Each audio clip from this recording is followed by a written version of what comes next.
We welcome to the Chelsea FC podcast, Mark Worrall. How's it going, Mark? We're speaking all about your new book, Double, Double, Double, of course, after the Yeah, great chant and that great season under Carlo Ancelotti, where Chelsea won the double.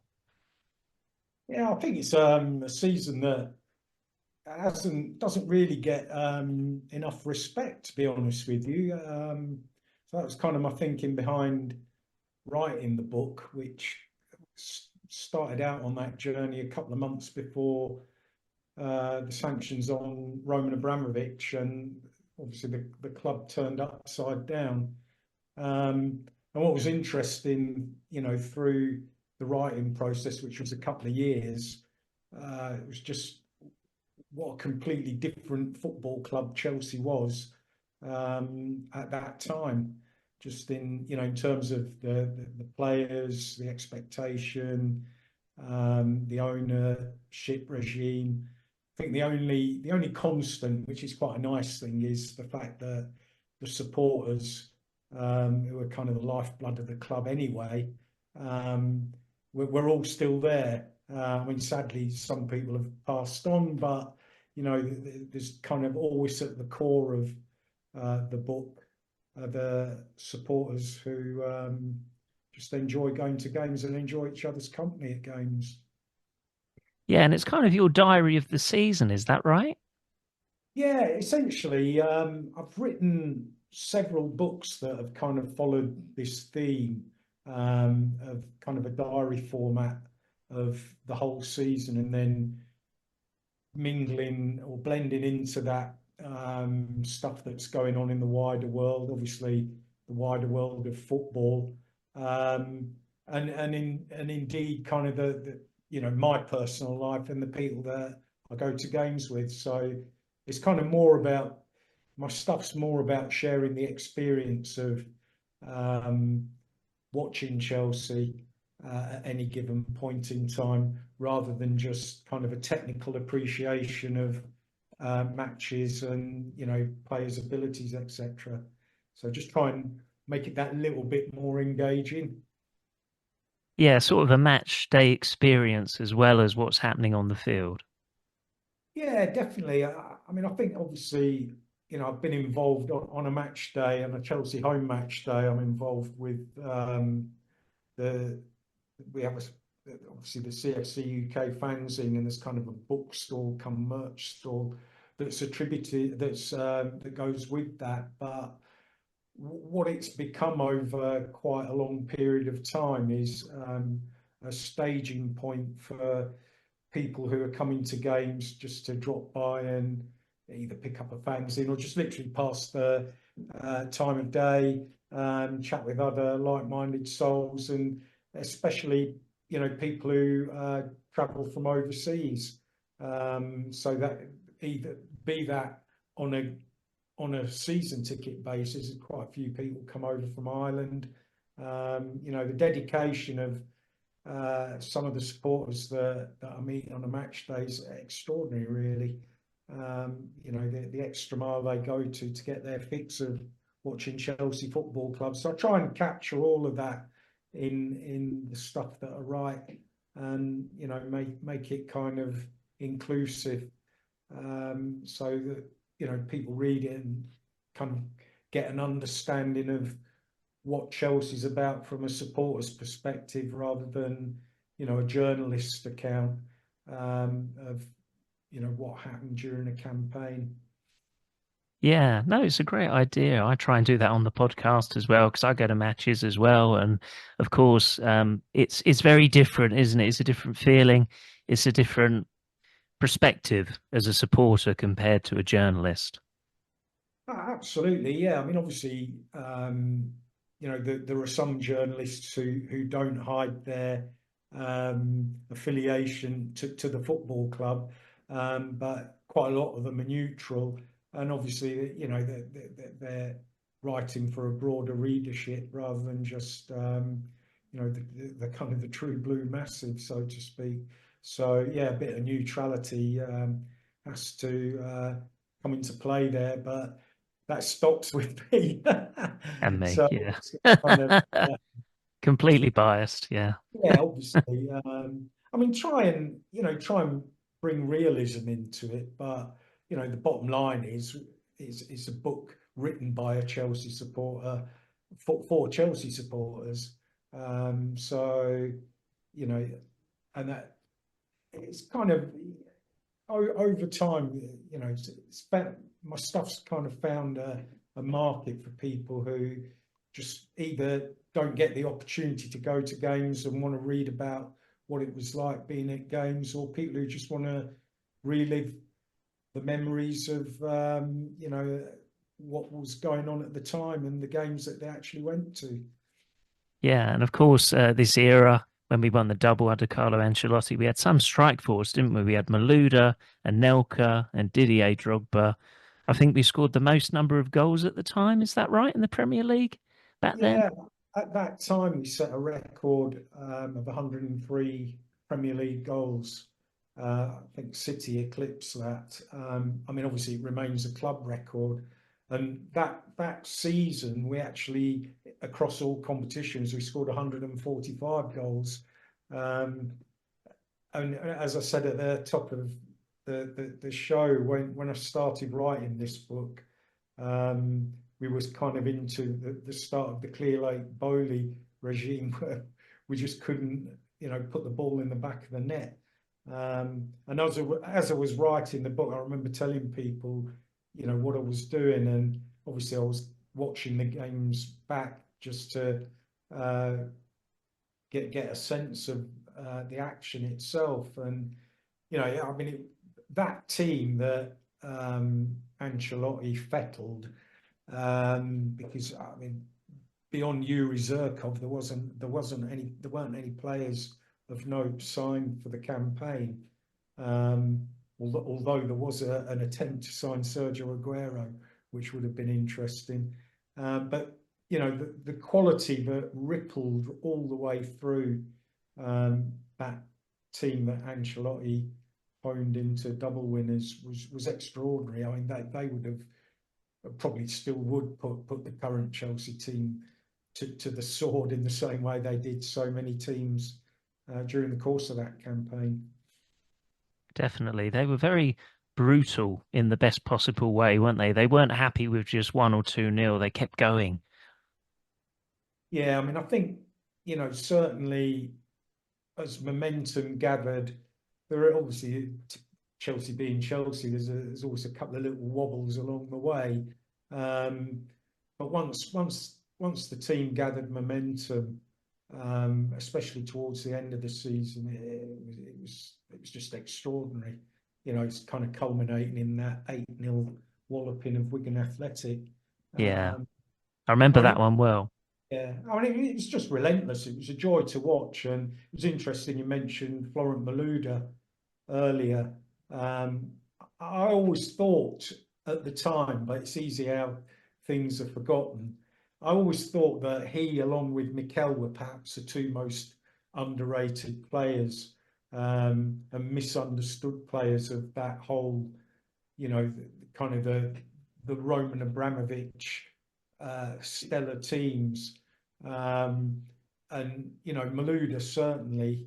Um, I think he doesn't get enough credit for what he did in his time as a Chelsea player, full stop.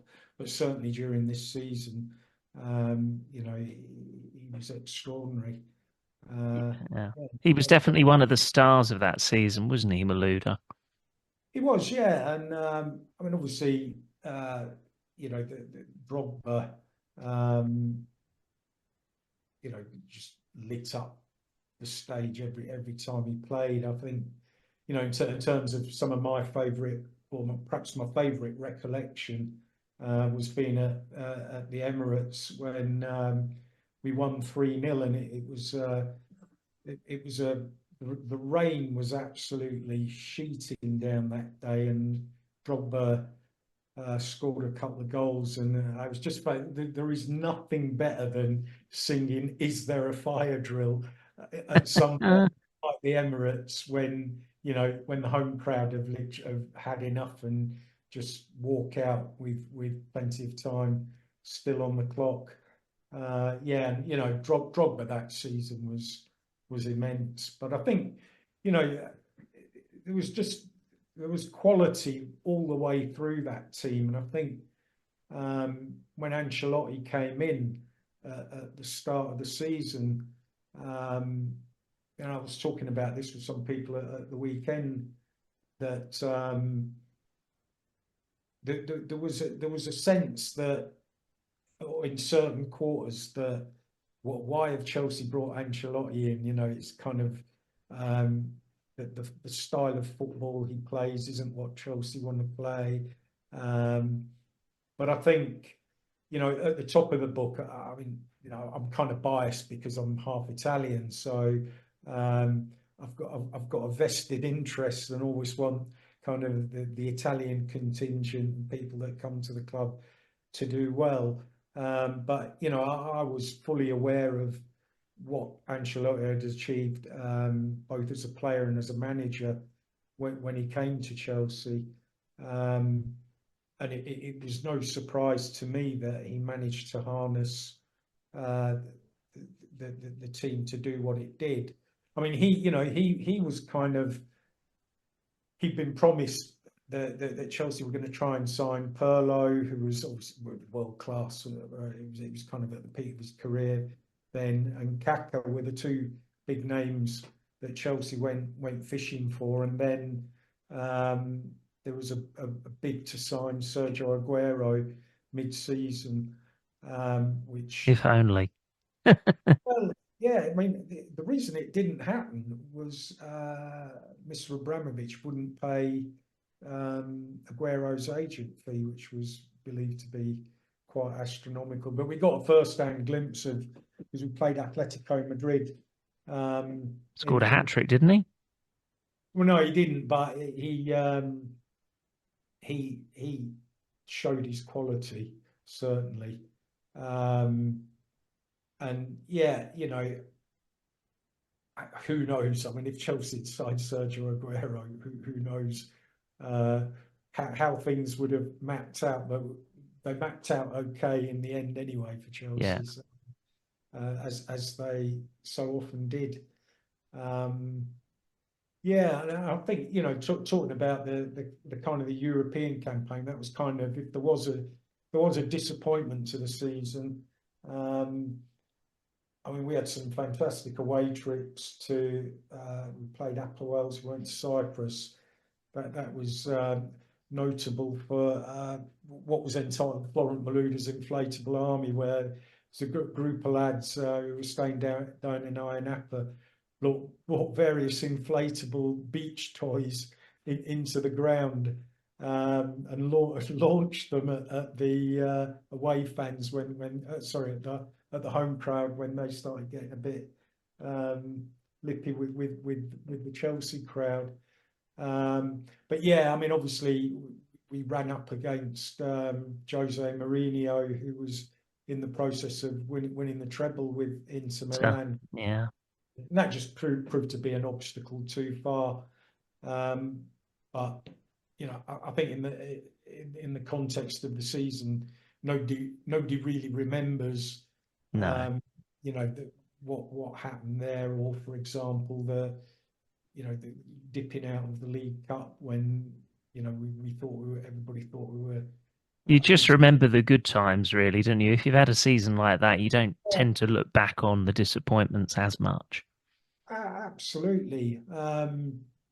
I think also, I mean, there were some quite interesting things going on at the football club that um, had kind of slipped my memory in terms of chronologically fitting where the understanding where they fitted in. But there was a lot of stuff went on that season. There was the Gail Kakuta incident where Chelsea, well, they did, so they were banned for a certain period of time in terms of the transfers.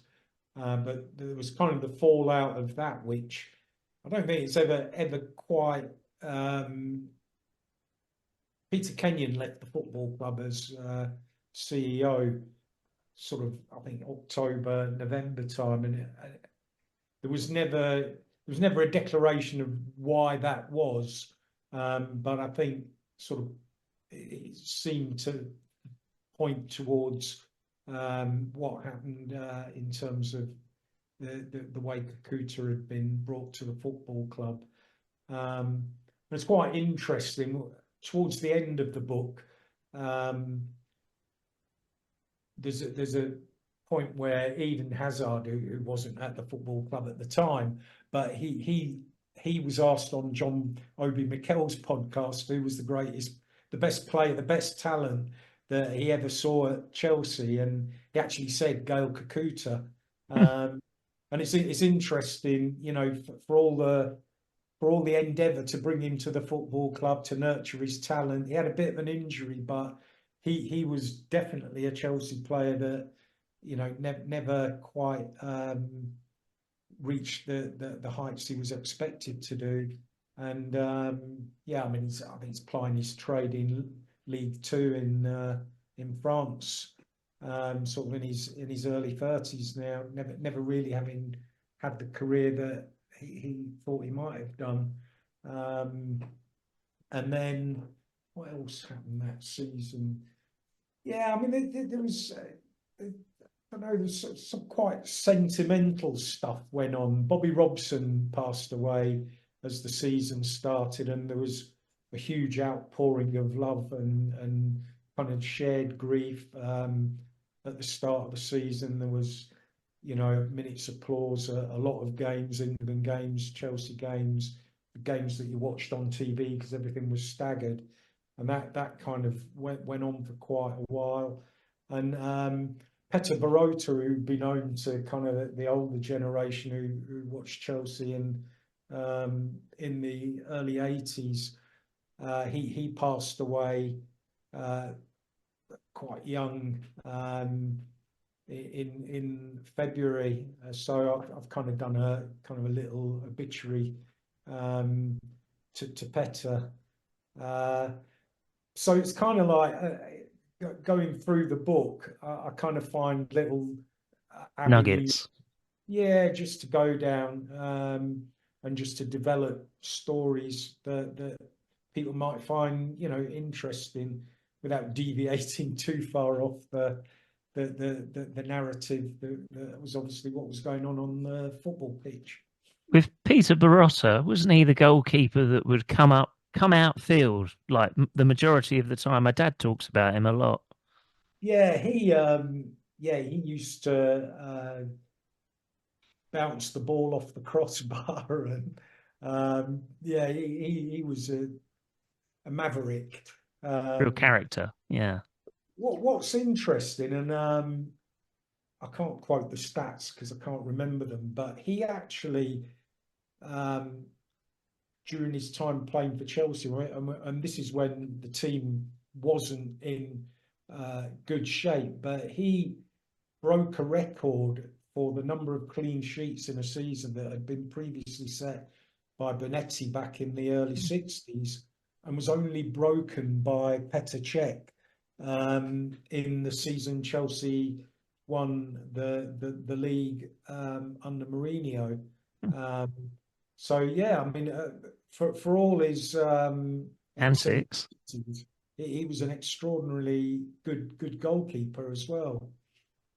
Yeah, that's surprising to hear actually, because like you say, when people normally talk about him, it's his antics, isn't it? It's not necessarily how great he was as a goalkeeper. Yeah, I mean, sadly, he was in goal when Chelsea lost 6-0 to Rotherham, which kind of occasionally gets brought up in conversation.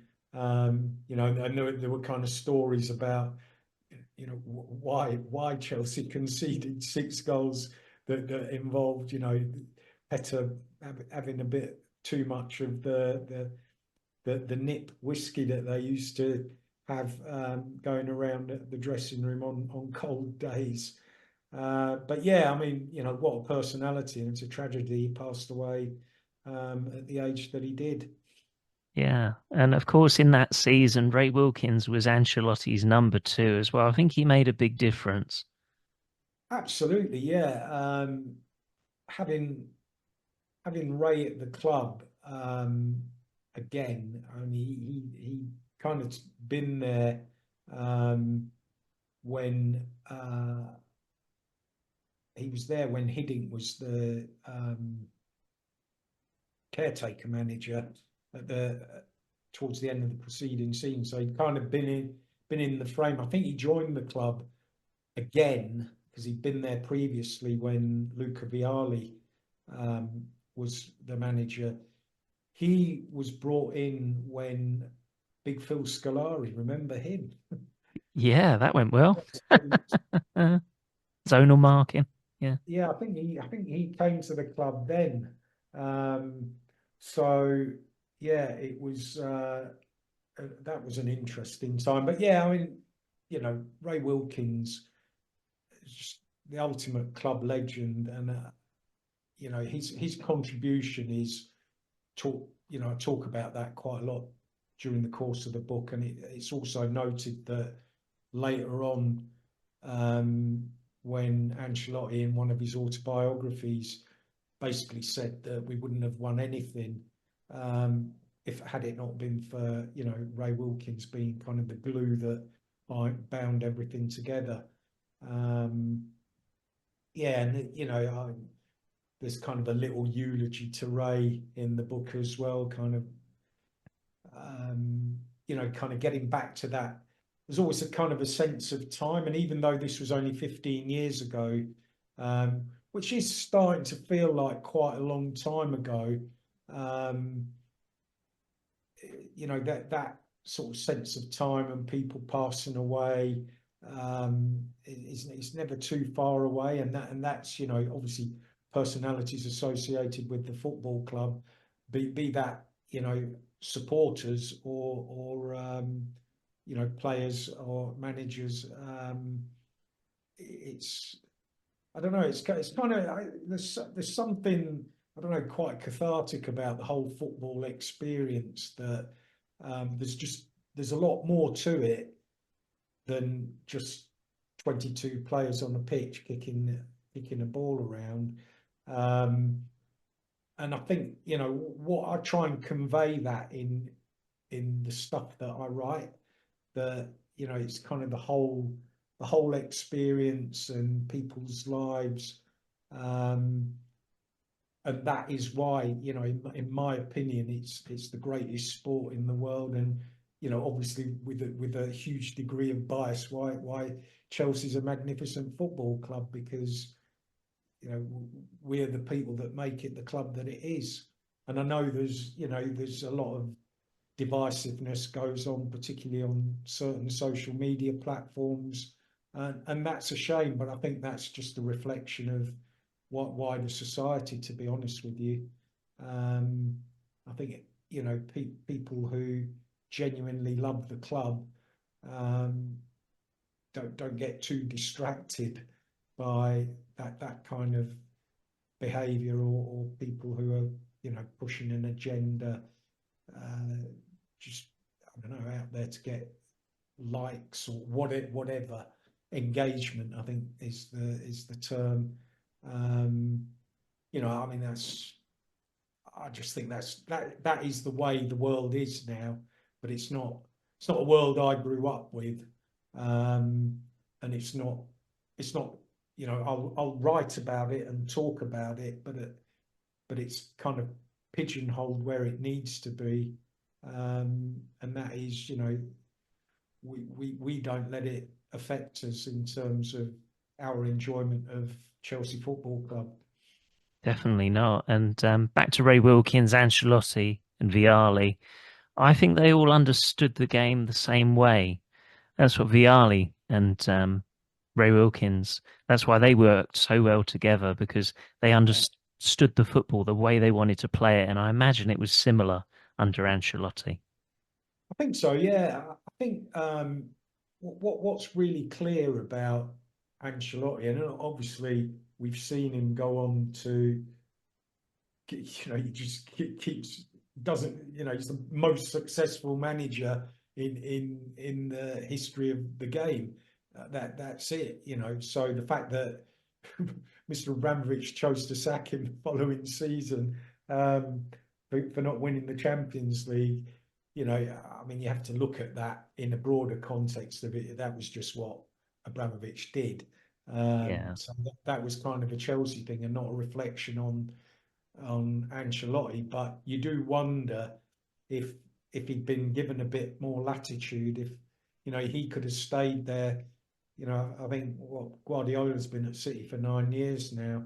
Um, who knows what Chelsea would have achieved, if Carlo had been there, you know, for a longer period of time. But yeah, definitely I don't know, they all have an engaging manner. I think what's interesting, and I don't want to, if you look at Eric Ten Hag at Manchester United and the way he conducts himself with the media, the way he speaks, it just feels difficult. It's almost like it's difficult for him to communicate in a way that shows any kind of empathy for either the audience or the people he's talking to. So how that must work with his players, I don't know. But when you used to listen to Gianluca Vialli speak about the game or just about life in general, he draws you in. You sit, you listen, and this is a guy that has won everything as a player, and he's sharing his philosophy on football and on life. You're going to listen, and it's the same with Ray Wilkins had that same manner. I mean, I remember being at an event where Ray was actually acting as like a facilitator. It was in a big hall, um, and it's just like people shut up when he talks. Let's listen to what this guy's got to say, I and think how. it's a word that they use a lot these days, but it's not always relevant to the person they talk about. But these people we're talking about, it's an aura, isn't it? There's an aura to them when they speak, and Yeah, yeah. I think, I don't know, that ability to um, command the respect of your audience, and that obviously is the dressing room, um, and obviously with that convey the message of how we're going to play football and what the consequences are if you don't play football the way we want to play football. Those three things, those guys were just able to do, as second nature. I mean, Ray was obviously better equipped to work as a number two to a manager, and let the manager kind of take that extra responsibility and pressure. But as a duo working together, um, it was just a joy to watch. It was great having Ray Wilkins there because he's Chelsea, and the love for Carlo was very quick. You know, yeah. Carlo, all that love from the stands for the manager. I think it's really important, for us Chelsea supporters to have genuine empathy for the manager, and it kind of, it just brings an extra dynamic to watching the team, which hasn't been there since since Frank was there. Well, Thomas Tuchel as well, obviously, but we haven't had it. We didn't get it with Graham Potter. We didn't get it with Pochettino. I mean, it might have happened with Pochettino had he not been sacked, because he kind of Turned He'd it got around a bit. on the Yeah. side, yeah, and people were kind of like thinking, do you know what? He's actually a nice fella, and we can see what he's doing here. And he's And then he got really the sack. well, yeah. No, and again, I mean, obviously, Enzo Maresca gets extra. He gets an extra length of rope from me because he's Italian. Italians do well at Chelsea, to be fair. Yeah, and in fairness to him, um, you can see the qualities that he's got. As a human being, um, that he does seem to have that charisma that's required um, to get the players on side. I mean, obviously, he's coming from a slightly different background in terms of what he did as a player and what he did as a coach, and his kind, the Pep Guardiola school of coaching, which is fine, but it's not the same as it's a lot easier to buy into, or it was a lot easier to buy into Carlo Ancelotti or Antonio Conte. Um, Proven winners, yeah. yeah, because they didn't just talk the talk; they walk the walk, and it's have a look at what I've won. Mm. Um, and they were also able to, you know, get the machine oiled and the cogs whirring pretty quickly in when they came to the football club. Um, I mean, well, both those guys did. So they both won the league in their first season with the club. Um, and I mean, I think they're, as you say, I mean, it was interesting. I always felt a little bit sorry for Sarri, um, just in terms of, again, he's an Italian guy, and he's a really nice fella. Um, but I think it was just a little bit too much. It was just trying to knock a square peg into a round hole, kind of forcing this I style. wasn't keen on the football, if I'm honest, that I know season. exactly. It We was, did all right in the end. We did all right in the end, of course, because we won the Europa Cup, um, mostly down to Hazard, I would say. Um, yeah, but there were so many matches I went to that season, and I was bored. It was really, yeah, not really an attempt to score a goal, or if we scored one, then we yeah, just have 80% possession. We wouldn't try and score again. It felt like that anyway. Um, yeah, but yeah, I'd say he's my least favorite Italian manager. But if you compare him to some of the managers we've had recently, then yes, he did better. But yeah, I think he had better players as well. Um, yeah. True, true.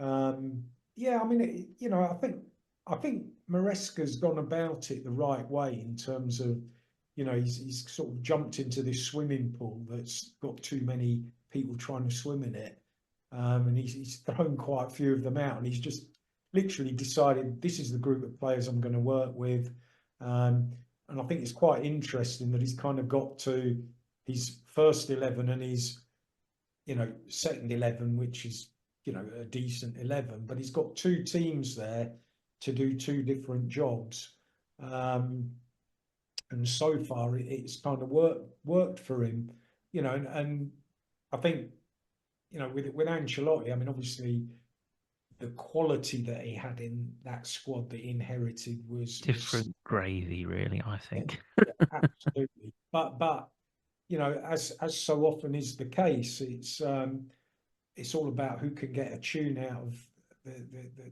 the team um, as quickly as possible. As far as Chelsea is concerned, that's where kind of the success um, stems from. Uh, and Ancelotti he was on the money, and he had the fans on side pretty quickly. Although, predictably, there was a little wobble towards the end of 2009, where there was rumblings of discontent, um, that what was going on in the background, and was Carlo the right man. Um, but it kind of it got it all back on side in the new year. I think we walloped Sunderland 7-2, and then it was